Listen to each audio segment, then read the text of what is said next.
Hey guys, this is how to sell on Etoro crypto.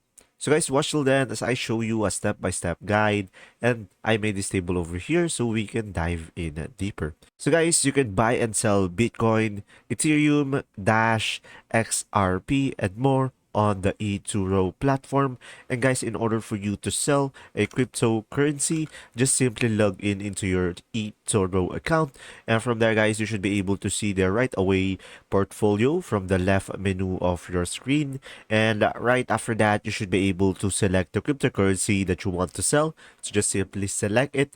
And from there, guys, you should be able to click the red cross icon on the right to close the trade. Or if you don't have a close or red cross icon, you should be able to see there are three dots and you should be able to see close. And from there, a pop-up window will show up and just simply confirm the process. And from there, guys, a verification code might send to your phone number or email. And after that, just simply provide the code. And from there, just simply confirm the transaction.